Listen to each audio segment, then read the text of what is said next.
Nakahiga na si Adriana at nagbabasa ng libro nang tumunog ang kanyang telepono. Sinagot naman niya iyon nang hindi tinitingnan kung sino ang tumatawag. "Hello Adriana?" Bungad naman sa kanya ni Cassie. "Yes, I have a good news for you." Nagsumiti na ng counter affidavit si Atara. But the good news things is, hindi nila nasagot ng maayos yung complaint affidavit natin. So finally, nasa preliminary investigation na tayo. At once na lumabas na, may grounds talaga ang complaint natin.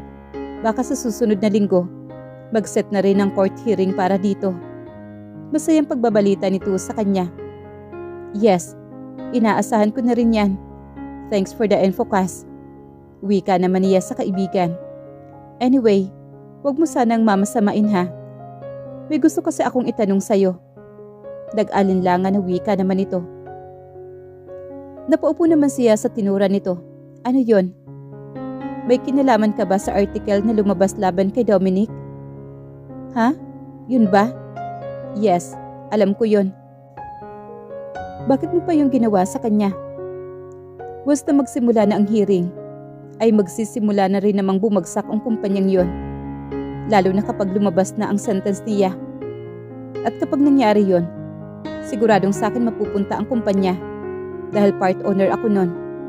Ayokong hawakan ang kumpanya niya, kaya bago pa man magsimula ang laban namin, ay binigay ko na sa kanya ang kahinatnan nun dahil ayokong sa akin yun tuluyang bumagsak." Paliwanag naman ni Rito. "Hindi ka ba nanghihinayang dahil sa tagal na din naman ang pinagsamahan ninyo ni Dominic? Lalong-lalo na yung kumpanyang yon." Ramdam niya ang paghihinayang sa tinig nito dahil matagal na niya itong kaibigan. Ay alam nito na halos kung paano nila sinimulan ang Escalante Construction Firm. "Mas hindi ko kasi kakayanan kung sa kamay ko pa yun tuluyang babagsak. At alam kong mas pagsisisihan ni Dominic ang lahat kung wala ni isang matitira sa kanya. Dahil sinira din naman niya ang buhay ko. Hindi ko talaga akalain na magiging ganyan ang kalalabasan ng lahat.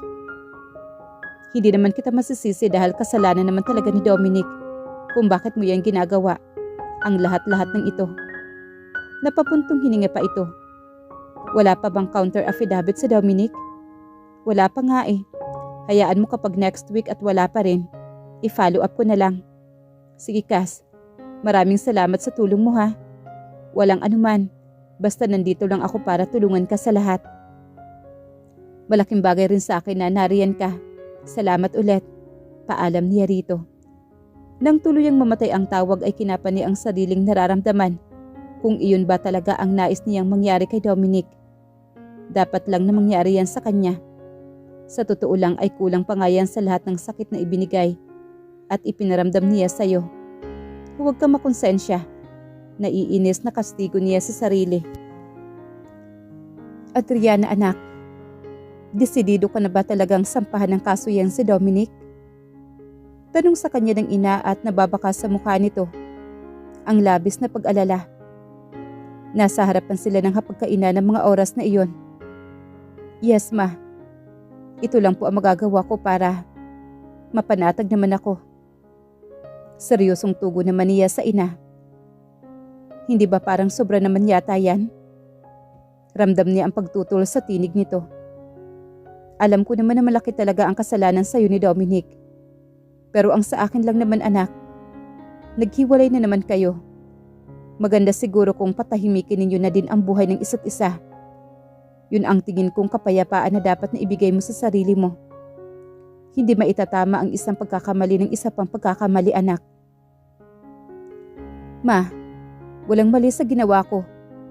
Kaya nga batas ang ginamit ko.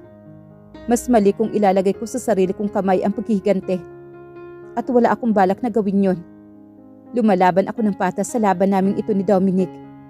Hindi ko siya ganun kadali na lang na mapapatawad sa lahat ng nangyari. Hindi ko naman sinasabi na patawarin mo siya kaagad. Ang sinasabi ko lang ay baka pagdating sa huli ay pagsisihan mo lang din iyang ginagawa mo sa ngayon. Hindi matatahimik ang buhay mo kung hindi mo palalayain sa galit ang sarili mo.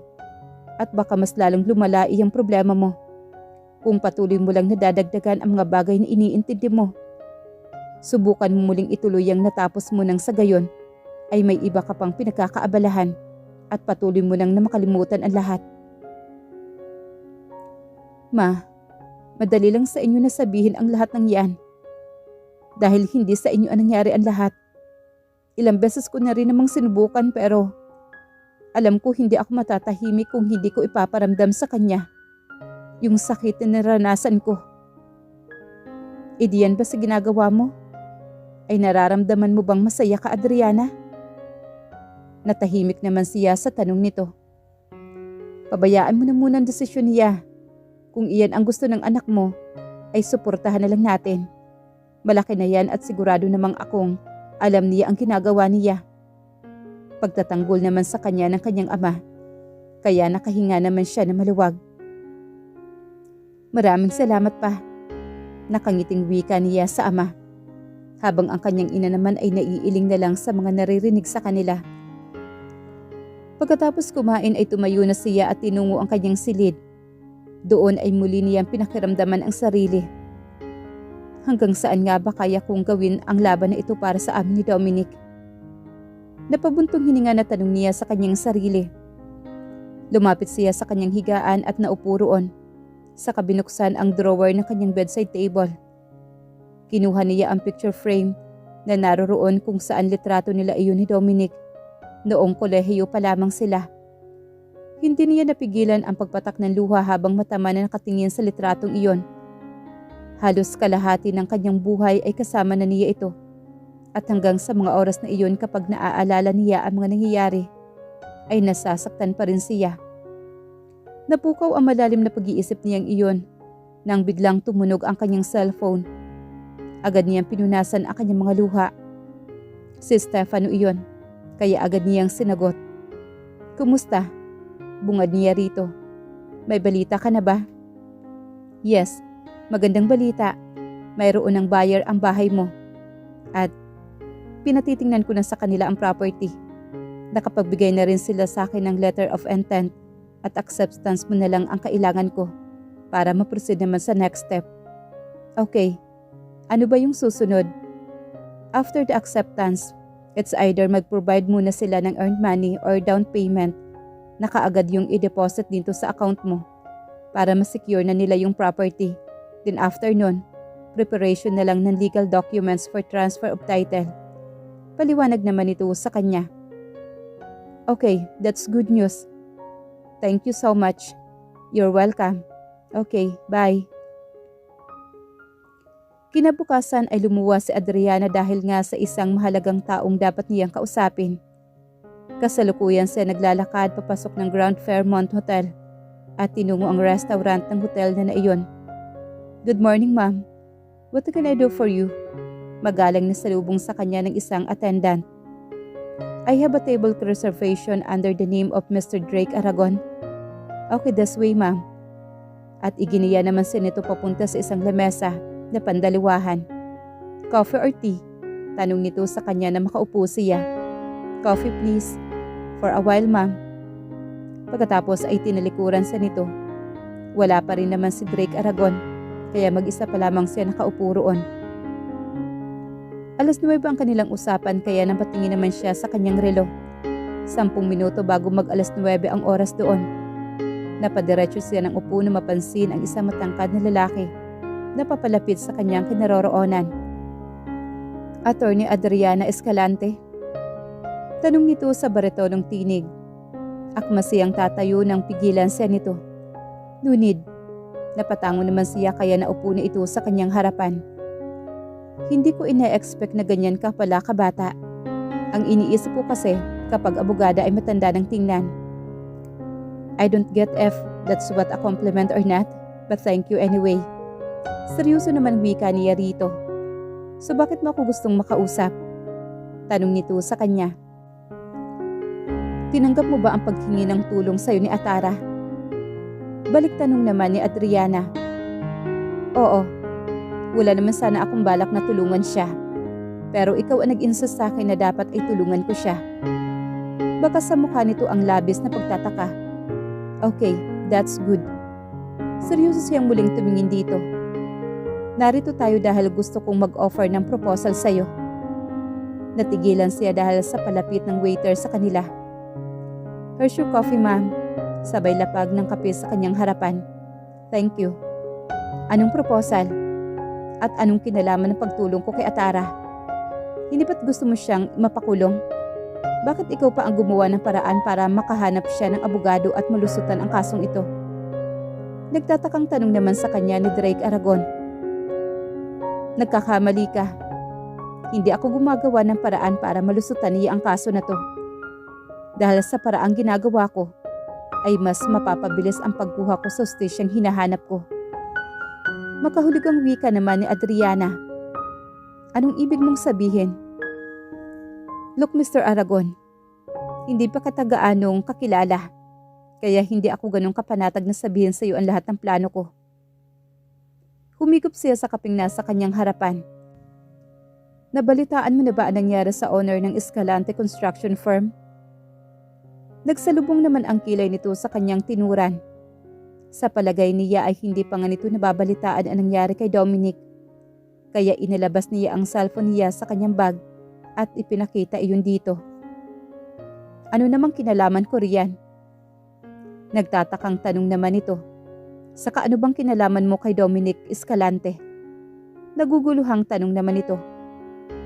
"I am his ex-wife, and Atara was his mistress." Diretso niyang sagot rito at napansin niyang nalaglag ang panga nito dahil sa gulat. "Kaya siguro ngayon ay alam mo na kung bakit ko ginagawa ang lahat ng ito." Makahulog ang wika naman niya rito. "Katulad ng sinabi ko sa iyo sa tawag ko, ka-accomplice ka ni Atara sa pagsunod niya sa amin sa Bataan. Technically, wala sana siya sa lugar na yon kung hindi dahil sa tulong mo. Kaya nga sa palagay ko mas malaking problema ang haharapin mo. Please, make it direct to the point, attorney. Wala tayong maraming oras para magpaligoy-ligoy pa." Tila naiinip na wika naman ito. Napatango naman si Adriana kaya kinuha niya muli ang cellphone at ipinakita rito ang CCTV footage na kuha sa resort kung saan kitang-kita ito at si Atara na dumating at sabay rin pumasok sa hotel area.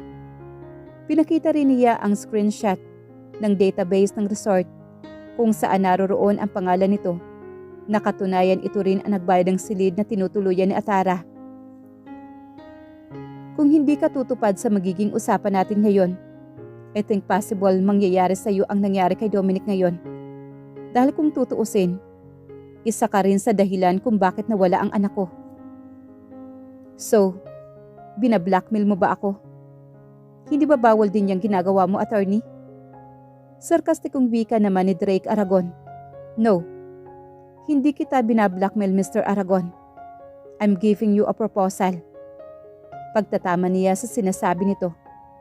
Proposal kung saan tutulungan mo si Atara sa pamamagitan ng abogado mo, pero sisiguraduhin mong matatalo siya sa kasong ito. Maglalabas kami ng mga ebidensya sa kanya. Kahit mahatulan siyang guilty sa kasong ito, hindi siya makukulong dahil penalty lang ang kapalit nun. Alam ko at wala rin naman akong pwedeng maikaso laban sa kanya na siguradong ikakukulong niya. Kaya hindi magkakakulong na habol ko sa kanya rito. Ang habol ko rito ay mahatulan siyang guilty para required siyang ma-undergo ng psychology and psychiatric exam. Ang ibig mong sabihin? Yes. Mabilis niyang putol sa sasabihin nito. Kapalit ng pangalan mo na maaring masira once na inilabas ko ang article mo, ay ang siguradong paghatol ng guilty kay Atara. Hindi ba magandang deal naman yon? Napatango naman ito sa sinabi nito. Pero hindi lang yon. Ano pa? Sa mga darating na araw, sigurado akong babagsak rin ang Escalante.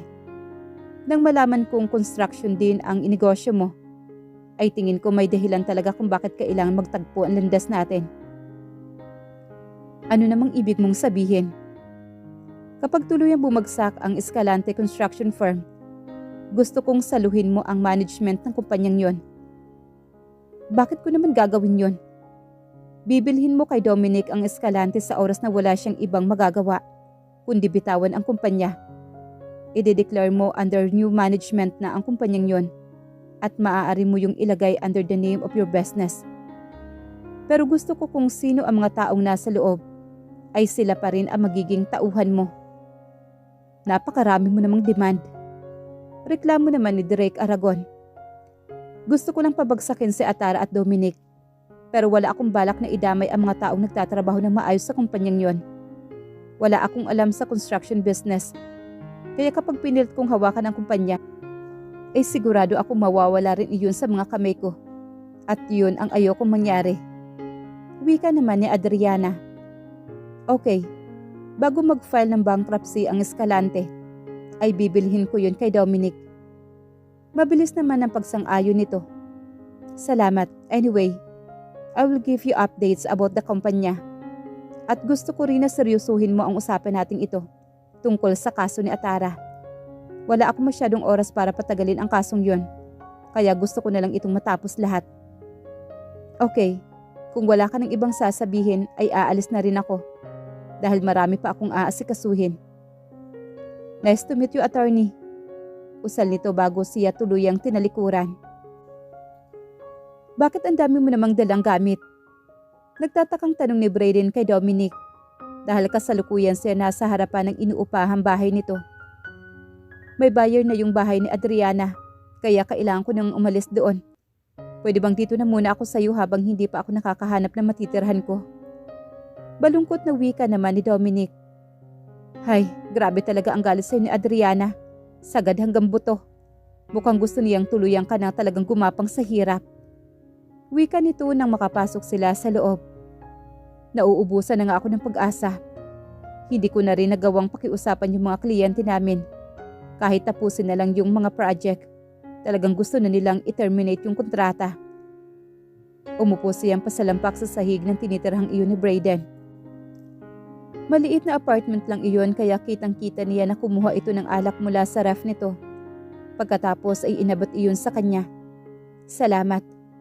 Aniya na makuha ang bote ng alak. Sinabihan ka naman kasi namin nung una pa lang. Pero hindi ko alam na hanggang ganito na pala talaga ang kayang gawin ni Adriana sa'yo. Wika nito habang binubuksan ang bote ng alak na hawak nito. Nakahanap ka na ba ng abogado mo? Hindi pa rin. Hindi pa rin kasi ako makapag-isip na maayos sa ngayon. Parang sunod-sunod na yung dumadating na problema. Hindi ko na alam kung ano pa yung uunahin ko. Hindi ko na rin alam kung saan ba ako magsisimula. Tapos ay nilagok niya ang alak sa boteng hawak niya. Panibagong simula na naman ang gagawin mo. At mas malaking dagok yun kung tuluyan kang maipapakulong ni Adriana. Hindi ka ba nakakaramdam ng galit sa kanya? Napatingin naman siya sa tanong nito. Hinapa naman niya ang sarili. Hindi ko alam. Hindi ko kasi alam kung may karapatan pa rin ba ako magalit sa mga nangyayari. Nung makita ko siya kung gaano kasakit sa kanya na malaman niya na wala na ang baby namin. Pakiramdam ko gusto ko na rin mamatay ng mga oras na yon. Awang-awa ako sa kanya. Pero hindi ko siya magawang hawakan. Dahil sa tindi ng galit niya. Alam ko kasalanan ko naman talaga ang lahat. Kung mayroong dapat na magdusa rito, ako lang talaga dapat yun. Tinanggap mo na rin ba kung anong mangyayari sa'yo kung sakali man? Balungkot na tanong ng kaibigan niya. Siguro. Mula rin kasi na mawala si Adriana. Parang wala na ring direksyon ang buhay ko. Hindi ko alam na ganito pala talaga ang impact niyan sa buhay ko. Mula nang mamatay ang mga magulang ko, sa kanya ko pinaikot ang mundo ko. At hindi ko rin alam kung bakit sa haba ng pagsasama namin ay nagawa ko siyang lukuhin ng ganoon. Siguro nga masyado akong naging panatag at masyado kong minaliit yung maaari niyang maramdaman. Kung pwede ko lang talagang itama yung mga nangyari, sisimulan ko sa pinakaumpisa. Muli niyang tinungga ang alak na hawak niya. Hindi mo talaga makikita ang halaga ng isang tao hanggat hindi siya nawawala sa buhay mo. Kaya ikaw, kapag nakita mo yung taong nagpapatibok niyang puso mo, huwag na huwag mo nang bibitawan at huwag na huwag mong sasaktan. Dahil ako, kahit gaano ko gustong balikan ang lahat, wala na eh. Ito na yung naging bunga ng lahat ng ginawa ko. Pabagsak niyang inihiga ang sarili sa matigas na sahig na yon At doon hinayaan niyang tumulo ng tumulo ang luha niya. Hindi niya akalain na iyon ang kahinatnan ng lahat. At wala siyang karapatang magreklamo. Dahil siya rin ang punot dulo ng problemang pinasukan niya.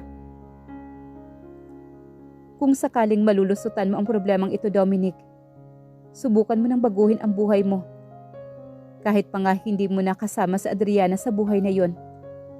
Baka hanggang ganyan na lang talaga ang pagsasama ninyong dalawa. Ang mahalaga naman ay may natutunan ka sa lahat ng nangyari sa iyo. At sa susunod, natuto ka ng pahalagahan ang lahat ng dumating at darating pa sa iyo.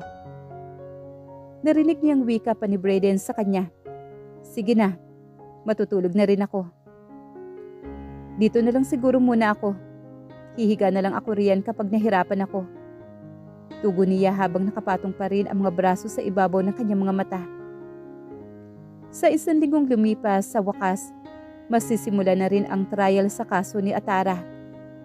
Hinding-hindi mapapanatag si Adriana hanggat hindi niya nakukuha ang hustisyang hinahanap niya. Next Tuesday na ang trial. Hindi ko inaasahan na magiging ganito kabilis ang lahat. Nakangiting wika naman sa kanya ni Cassie. Yes, at salamat sa lahat ng tulong mo. Wika naman niya rito. Sus, ano pa't naging magkaibigan tayong dalawa kung hindi kita matutulungan sa mga ganitong issue mo sa buhay.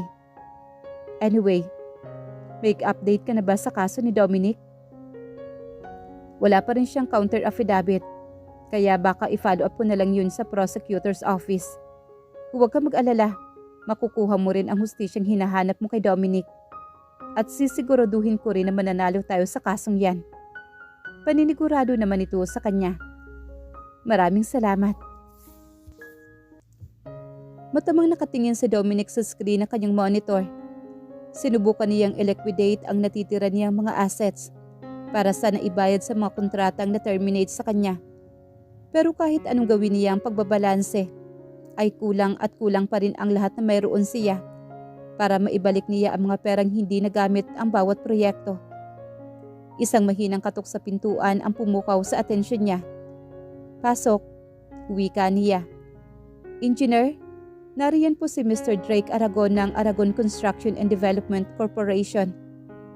Nagsalubong naman ang kilay niya sa sinabing iyon ni Tiffany. Sige, papasukin mo. Saka siya tumayo mula sa kinaupuan niya upang salubungin ang bisita. Good morning, Mr. Escalante. Nakangiting bati nito sa kanya. Good morning. Ganting bati niya pagkatapos iginiya niya ito paupo sa sofa. Anong maipaglulingkod ko sa iyo, Mr. Aragon? Tutal ay naitanong mo na rin yan. Hindi na ako magpaligoy-ligoy pa, Mr. Escalante. Inikot nito ang tingin sa kabuuan ng kanyang opisina. May nakapagsabi sa akin na pabagsak na rin itong construction firm mo. Pumunta ka ba rito para insultuhin ako? No, I didn't meant that. Nandito ako para sa isang proposal. Anong proposal? Umpisa pa lang ay alam kong napakalaki ng potensyal mo pagdating sa negosyong ito. Kaya narito ako para bigyan ka ng kaunting tulong. Bibilhin ko ang kabuuan ng Escalante. Babayaran ko rin ang lahat ng na-withdraw na kliyente sa'yo. In short, hindi mawawala itong kumpanyang pinaghirapan mo kasama ang mga empleyado mo rito. Kapalit ng, magtatrabaho ka sa akin. Diretsyong tugon nito. Naghihinayang ako kung mauuwi lang sa wala ang lahat ng pinaghirapan mo. At the same time, tulad ng sabi ko sa'yo, nakikita ko na malaki ang potensyal mo pagdating dito. Malaki ang tiwala ko sa kakayahan mo at ayokong masayang ang nasimulan mo.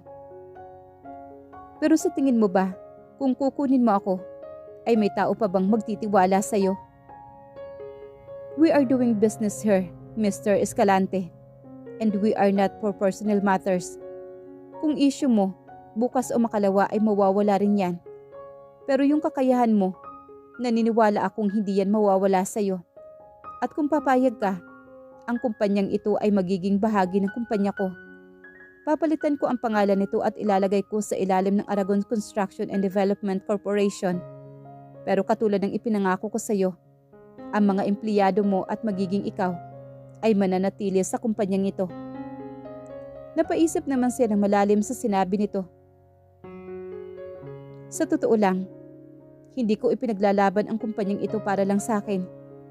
Inilalaban ko to nang dahil din sa mga taong umaasa rito. That's good to her. At least, alam kong hindi ako nagkamali nang ialok ko sa'yo ang bagay na ito. Huwag mong sayangin ang nasimulan mo dahil lang sa nangyari sa'yo. At alam kong makakabawi ka pa. Uwi ka pa nito. Sabihin mo na lang ako kung desidido ka na ipaasikaso ko agad ang legal process nang napag-usapan natin. Saka ito tumayo sa harapan niya. Pwede mo na yung simulan as soon as possible. Sa mga nangyayari ay wala na akong karapatan na tumutol sa mga sinasabi mo. Basta tutuparin mo lang ang lahat ng ipinangako mo. Saad naman ni Dominic rito. Lumakad naman ito palapit sa kanya at tinapik ang kanyang balikat.